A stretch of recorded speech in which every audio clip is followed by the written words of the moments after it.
वरना अगर ऐसा ही हाल रहा ना तो हम गारंटी देते हैं कि लड़के सड़क पे उतर जाएंगे, और नहीं उतरे ना तो हम लोग उतार देंगे। यहाँ पे हम गारंटी कसम खाते हैं भारत माँ की, अगर नहीं सुधरा ना तो लड़कों को उतार दिया जाएगा सड़क पर। फिर दिल्ली में जगह नहीं बचेगी लड़कों को बैठाने के लिए। दिल्ली का क्षेत्रफल उतना नहीं है जितने भारत के युवाओं हैं, उतना भर जाएंगे ना, फिर जगह नहीं बचेगी। फिर एक क्रांति आ जाएगी यहाँ पर, जिसे इतिहास में लिखा जाएगा कि एक ऐसी क्रांति थी जो भारत के युवाओं ने अपने भविष्य के लिए लिखा था। मत खेलिए, मत ललकारिए युवाओं को, वरना ये एक दिन युवा ये इसका सर घुमा ना तो ये अपनी हद नहीं देखता है, दुश्मन का सरहद पार कर देता है। पूरी दुनिया देखी कि किस तरह आप लोगों ने सरकार के ऊपर चढ़ के अपनी बात मनवा ली। आज वो वक्त आ गया, आप क्या करेंगे आरक्षण को लेकर, क्या करेंगे रिजर्वेशन लेकर, जब आपके पास वैकेंसी ही नहीं रहेगी। एक बार अगर युवा बिगड़ गया ना तो फिर संभालना मुश्किल है। तलवारों के साए पर इतिहास हमारा बनता है, जिस ओर जवानी चलती है उस ओर जमाना चलता है। आज का वीडियो सबसे अलग हटके है। देखिए, हम लोग हमेशा वीडियो बनाते रहते हैं, सरकार क्या अच्छा करती है, क्या गलत करती है, उस सारी चीज़ों के बारे में आपको हम बताते रहे हैं, पढ़ाई से रिलेटेड A to Z चीज़ बताते रहे हैं। लेकिन आज जो अन्याय होते जा रहा है, अब ये बर्दाश्त के बाहर हो गया है। बर्दाश्त के बाहर इसलिए हो गया है कि अब पूरा शिक्षित समाज अब खड़ा हो गया, और जब कभी भी शिक्षित समाज खड़ा हुआ है तो इतिहास गवाह है, वो क्रांति की पहली दहलीज होती है, क्योंकि शिक्षित समाज को बेवकूफ बनाना आसान नहीं होता है। आप देखिए, नई नौकरी को तो गोली मारी है, नया नौकरी तो भाई उम्मीद ही नहीं है कि निकलेगा। जो नौकरी निकली हुई है, जो 18 की वैकेंसी, उसे क्लियर नहीं हो पा रहे हैं लोग। जो 19 में वैकेंसी आई थी वो क्लियर नहीं हो पा रही। हिंदुस्तान में एक ट्रेंड बन चुका है कि एक वैकेंसी से आप दो ठो एकदम बढ़िया से चुनाव जीत सकता लिया जाए, और उसको 3 साल बाद रिजल्ट दिया जाएगा। तो कैसा लगेगा नेता लोग को, नहीं पता इन लोग को। लेकिन इन लोग को क्या है कि नॉमिनेशन के तुरंत इन सब लोग को पता होता है कि हमारा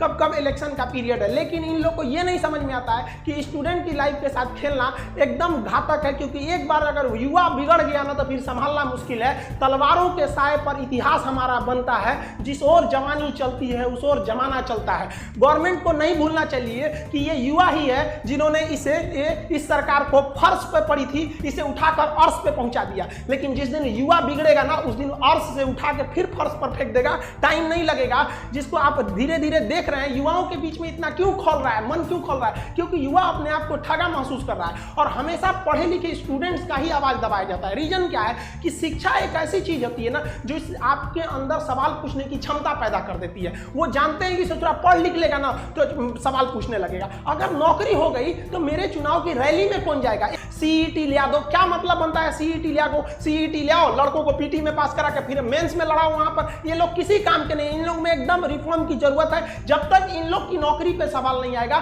सीधी गवर्नमेंट को रूल बनाइए, भाई साहब जितना दिन तक एग्जाम लेट होगा उतने दिन तक इनकी सैलरी रोक लो। या फिर आप सैलरी, इन लोग को पता है हमारी सैलरी थोड़ी ना रुकने वाली है। एग्जाम 5 साल जाए या 10 साल जाए या नहीं हो, कैंसिल हो जाए, कोई मतलब नहीं बनने वाला है। इन लोग को किसी चीज से मतलब नहीं है। गाँव में जो एक गुस्सा था, वो गुस्सा धीरे धीरे एक बारूद बन गया, अचानक फूटा। वो टाइम रहते सुधर जाना चाहिए किसी को भी, वरना अंग्रेजों ने भी यही गलती किया था। उन्होंने कहा था कि ये लाठी लेने वाला गांधी क्या करेगा, ये भगत सिंह क्या करेगा, खुदीराम बोस क्या करेंगे, क्या करेंगे लोग, पता चल गया क्या कर लेंगे। तो स्टूडेंट को अंडरटेकिंग नहीं लेना चाहिए कि भाई ये कुछ नहीं कर पाएगा। ये भी भाई कुछ भी कर सकता है। जिस तरह से आप इनके साथ खिलवाड़ कर रहे हैं, याद रखेंगे कि 24 में ये सब भी जाएंगे सब। और हर स्टेट वालों को कहते हैं कि भाई देखिए, ये इलेक्शन का मुद्दा नहीं है, ना ही ये पॉलिटिशियन का मुद्दा है। मुद्दा के राज्यों को कहते हैं आप आगे बढ़िए, मराठी आप सोइए मत। कहां गए आप लोगों? छत्रपति शिवाजी महाराज का वो जुनून आप दिखाइए इसमें। राजस्थान के राजपूतों उठो, याद करो अपना इतिहास एक बार, फिर क्रांति की जरूरत होती है। हरियाणा के जाटों को कहते हैं, जिस समय आपको आरक्षण लेना था, पूरी दुनिया देखी कि किस तरह आप लोगों ने सरकार के ऊपर चढ़ के अपनी बात मनवा ली। आज वो वक्त आ गया, आप क्या करेंगे आरक्षण को लेकर, क्या करेंगे रिजर्वेशन लेकर, जब आपके पास वैकेंसी ही नहीं रहेगी। हर जगह से एक राज्य, जब तक आप एक नहीं होंगे तब तक ये आपको बर्बाद करते रहेंगे सब। अगर आप गलती से बोल दिए ना हमें जॉब चाहिए, हम क्या चाहते हैं, हमको कुछ चाहिए, हमको बस लड़कों को जॉब दे दीजिए। भाई साहब, उनका कितना बड़ा सपना होता है, 30-40 हजार की नौकरी चाहिए। उन्हें नहीं चाहिए आपकी तरह हेलीकॉप्टर, प्लेन और संसद भवन का वो बिल्डिंग नहीं चाहिए। वो बेचारा खुश हो जाएगा, केवल 30 से 40 हजार की नौकरी में खुश हो जाएगा, वो बस उसको दे दीजिए, इससे ज्यादा नहीं चाहिए। अगर कहिए ना तो लोग कमेंट करते हैं कि पहले जनसंख्या कंट्रोल करो, एंटी नेशनल हो गया, तुम गवर्नमेंट के खिलाफ बोल रहा है। अरे भाई, हम क्या खिलाफ बोल रहे हैं? गवर्नमेंट ने खुद बोला था 2 करोड़ नौकरी देंगे। वरना अगर ऐसा ही हाल रहा ना तो हम गारंटी देते हैं कि लड़के सड़क पे उतर जाएंगे, और नहीं उतरे ना तो हम लोग उतार देंगे, यहाँ पे हम गारंटी कसम खाते हैं भारत माँ की। अगर नहीं सुधरा ना तो लड़कों को उतार दिया जाएगा सड़क पर, फिर दिल्ली में जगह नहीं बचेगी लड़कों को बैठाने के लिए। दिल्ली का क्षेत्रफल उतना नहीं है जितना भारत के युवाओं हैं, उतना भर जाएंगे ना, फिर जगह नहीं बचेगी। फिर एक क्रांति आ जाएगी यहाँ पर, जिसे इतिहास में लिखा जाएगा कि एक ऐसी क्रांति थी जो भारत के युवाओं ने अपने भविष्य के लिए लिखा था। मत खेलिए, मत ललकारिए युवाओं को,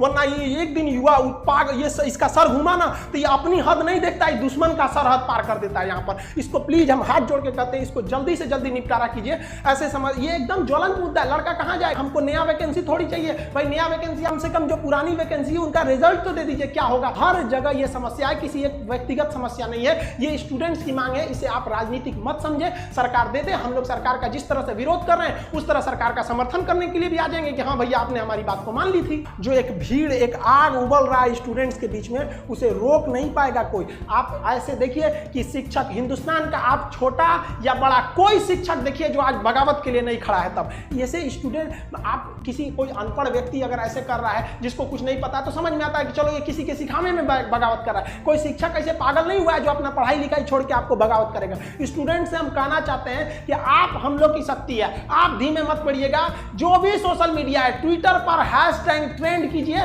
ताकि ट्विटर पागल हो जाए। हम लोग भी अपनी आवाज दबने नहीं देंगे, और आप स्टूडेंट्स लोग के भी हाथ जोड़ के विनती है कि अपने आवाज को दबने मत दीजिए। आप अपने गार्जियन, गली मोहल्ला, हर जगह पहुंचा दीजिए इस चीज को कि सरकार आपके साथ गलत कर रही है, चाहे वो किसी भी पार्टी की सरकार हो। हम किसी का नाम नहीं ले रहे हैं, ना ही हमें सरकार से कोई विपत्ति है। हम लोग को ये राजनीतिक नहीं है, ये हम लोग विद्यार्थियों की समस्या को उजागर करने के लिए आप उनके सामने लाए हैं। हम लोग की बातें अगर आपको तकलीफ लगती है तो भाई हम इसके लिए आप ही जिम्मेदार हैं। हम सारे स्टूडेंट को कहते हैं आप जो भी कमेंट करें, जो भी हैशटैग चलाएं, उसमें दो चीजों का ध्यान दें। कहीं भी हिंसा को बढ़ावा देने वाला काम न करें और अभद्र भाषा का प्रयोग न करें, क्योंकि अगर इस तरह का प्रयोग करेंगे तो फिर सरकार को एक बहाना मिलेगा आपके इस आंदोलन को कुचलने का। आप एकदम अहिंसक रूप से, एकदम सभ्य तरीके से अपना विरोध दिखाएंगे और हम ये उम्मीद करते हैं कि ये गांधी का देश है, एक दिन हम जरूर जीतेंगे। रात कितनी भी बड़ी क्यों ना हो, सुबह होने से नहीं रोक सकती है।